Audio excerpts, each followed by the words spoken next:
The next time you reach for a Monster energy drink, read the label. You won't find much explaining what you're consuming, but you will find this, the promise of a killer energy brew. Sadly, that's just what 14-year-old Anise Fournier of Maryland may have gotten last December, having consumed two 24-ounce cans in 2 days.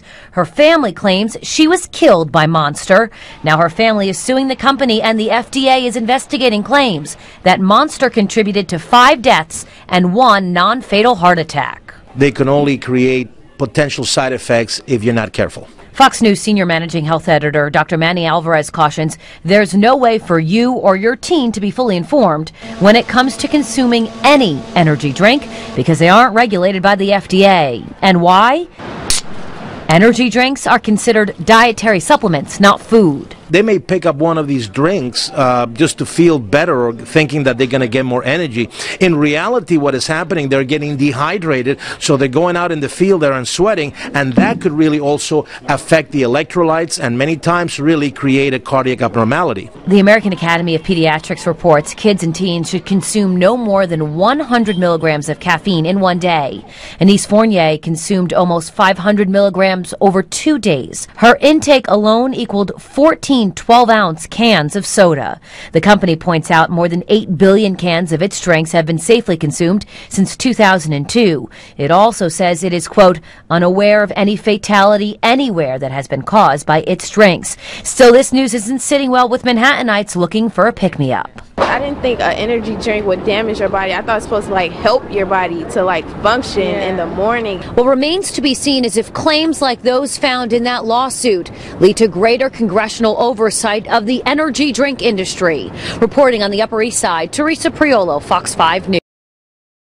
Stock in the Monster energy drink maker continues to fall. This after word that federal health officials are investigating reports that the company's highly caffeinated products are linked to at least 5 deaths. Among them, a 14-year-old Maryland girl whose parents are now suing. They claim the girl died from caffeine toxicity after drinking 2 24-ounce cans of the energy drink in a 24-hour period. There's some context to be had here. According to the Center for Science and the Public Interest, a can of Monster's best-selling drink has roughly 5 times the amount of caffeine as 1 12-ounce soda and double what you would get in an average cup of coffee. Now, Monster has released a statement saying, quoting here, that it's unaware of any fatality anywhere that has been caused by its drinks. Dr. Lisa Matzner joins us now. She is a cardiologist. These energy drinks are listed as dietary supplements. I mean, you see a lot of kids that come in and they feel like their heart's palpitating. Any link, do you believe, between these drinks and heart problems? Well, I think a lot of young kids feel this is just a drink to have at the end of the day when they're thirsty and they don't realize there are things that are in these drinks. The 2 main things in these drinks, caffeine and sugar. Right. In general, we don't want you to have too much caffeine. And we know, what does caffeine cause? Rapid heart rates, nervousness, insomnia. So those are side effects, and these can lead to more serious problems. You look at the cans there, Dr. Matzner, and they say they're not supposed to be marketed to kids. In fact, there's a thing on the label that says, not really meant for kids, but kids are having these. I have nieces and nephews that have friends that are drinking 6 and 7 of these things a day. I think the problem is they don't realize that there's more in them than what an average drink would be, an average soft drink, juice, milk, water. So I don't think they're informed. I don't think that it's a horrible thing to have 1 or 2, but again, we vote for moderation as opposed to enormous amounts. If you're a young child, especially if you're dehydrated and you're exercising a lot, it may not be that healthy for you to do that and then run a marathon after that or run in a race, because you're going to feel your heart pounding really quickly. And it's also no secret that a lot of kids are taking these drinks and they're mixing them with things like a little bit of vodka or something else. And other caffeine drinks too. Caffeinated things on top of caffeinated things become an enormous amount of caffeine. So that just kind of... It's additive. Yeah. Bad stuff. Dr. Matzner, great to see you. Thank you. And Kelly's Court is back in session. On the docket today, a potentially deadly energy drink. On the same day, the FBI launches an investigation into reports of 5 deaths now, possibly linked to Monster energy drink. A Maryland family is suing the company. They say their teenage daughter died after drinking just 2 cans of the stuff. A 14-year-old girl named Anise Fournier, who had a heart attack, they say brought on by caffeine toxicity last year.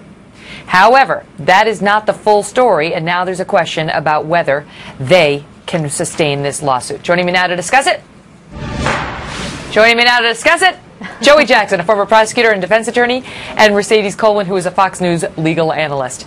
All right, Mercedes, so just make the case on behalf of the girl's family, because a lot of people drink this drink and don't die of heart attacks. So how do they prove that there was something inherently defective about the product? My job. Monster's going to come forward and say, wait a minute, first off, we have a warning on the label. I have a can right here. I'm not going to put my glasses on. Oh, wait, Joey, are you representing the family? I am representing the family. All right, stand by, Mercedes. I'm so confused. It's a miracle I've made it this far. I've got my energy drink right here. Joey, you make the girl's case. Well, here's the story. What I think this is a classic case of strict liability. Here's why. It's defective product and it's unreasonably dangerous. When you have a product that you introduce to the market that has 7 times the amount of caffeine that would be in a normal 12-ounce of can of soda, I think that's problematic. When you market that particular product in a manner with a warning, there may be a warning, but it's insufficient, I think there's cause for concern. When you further put on notice, because there was an investigation by the Food and Drug Administration stemming back to 2004 regarding other fatalities that were associated with this, and finally, Megan, when you have an autopsy report that concludes, as you stated at the outset, that her death was due to toxicity regarding the caffeine, I think that that's problematic for the company. May I proceed, okay, Mercedes, Your Honor? But there's more to the story. Always. Your Honor, this is how it goes. Frankly, it's not an inherently dangerous product. Why do I say that? Because there isn't a study that says that a number of individuals that consume this product have actually had lethal circumstances. So we can set that aside. Secondly, there's a warning on the can. I bought the can on the way here, and it says clearly, not recommended for children. That's a clear warning. It is a tragic, horrible circumstance that this 14-year-old died, but she is a minor, she is a child. This drink has a warning that specifically targets her age group that says you should not be drinking this. And thirdly, the Monster drink is going to come forward and say she had a heart defect, a congenital heart defect that caused her death. This, if it ever goes back into trial, you get before the jury, it's going to be the battle of the experts. 2 issues. Where her experts are going to come, his experts are Go going ahead, to come Joey. in Two and say issues, that, Megan. that was her heart defect that killed her. If I may. Now, of course, Mercedes, being the fabulous lawyer that she is, would note on the container that she has, but she would look, only a lawyer like Mercedes would look at that tiny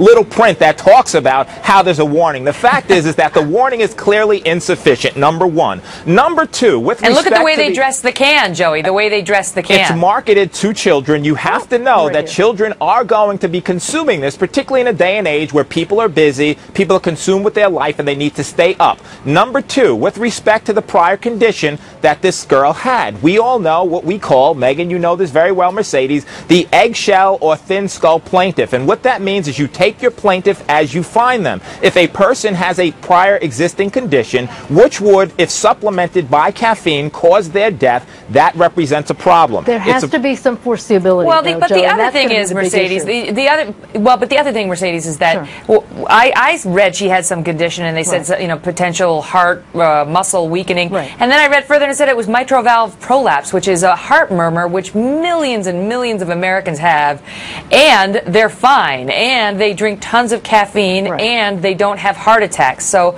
is the company really going to be able to get out of liability by saying she had a condition that millions of Americans who consume tons of caffeine had? They can, because it's really it's all about proximate cause. What caused her death? If we've got an expert, I'm sure they will get plenty that say that it was her heart, a congenital heart defect. How did she drop dead? All right, let me jump in. I'll give you this again, Mercedes. But then how did she drop dead? With all due respect, I know, I'm sorry to be so callous. Let me take that back. How did she die?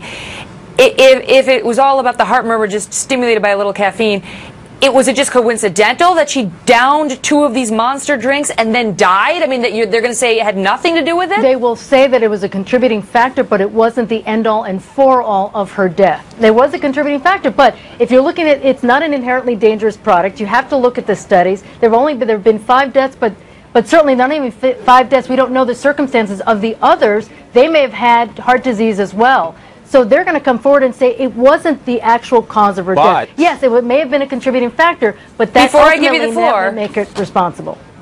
Before I give you the floor, Joey, 1 ounce of a Monster product has about 10 milligrams of caffeine. 1 ounce of Red Bull has less than that. So this, I mean, just 9.5 milligrams of caffeine, so 0.5 milligrams less. It's almost the same as Red Bull. Yeah, what I think you're doing, though, what I think they're doing is they're introducing a product onto the market which could clearly be and could clearly cause harm, like it did cause harm. And with regard to the admission that it was a contributing factor, that's enough. If you apportion liability and you say that based upon this poor little precious gorgeous girl's death and her consuming this drink, 2 drinks within 24-hour period, and that contributed to her death, that's liability. They need to go back, rework this product, and introduce one that is safer into the market. That warning is enough. I mean, Red Bull's been out there for a while, and people are drinking that all the time. Just ask Carl Cameron. He survives on that stuff. All right, guys, I got to run.